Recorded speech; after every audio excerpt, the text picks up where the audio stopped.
I forget a lot of the time that I'm a published author. Like my friends like to give me crap when I go into a bookstore. I kind of want to see if my book is there.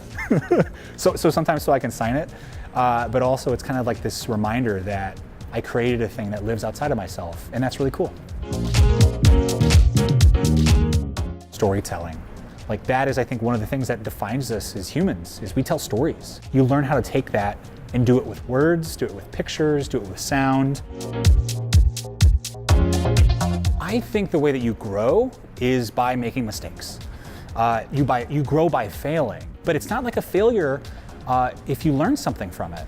And a lot of my big mistakes, a lot of my big failures are actually things that I've been able to learn a great deal from. Here's what you expect. And if you give people this, they're like, wow, okay, you're gonna go above and beyond. And that's the sort of work ethic that I like to have when it comes to everything I do. There's like expected behavior, like go a little bit more, because that's what's gonna set you apart.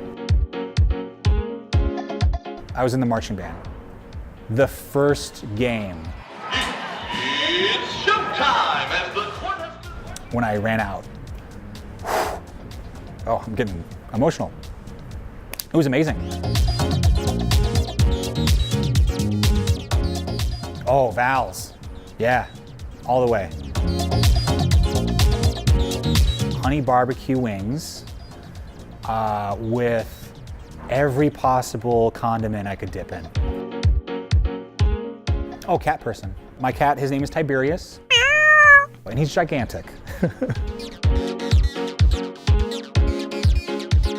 It was honestly when I was signing the documents to buy a condo. You sign your name 100 times, and I think the next day I was like, you should start wearing nicer shoes.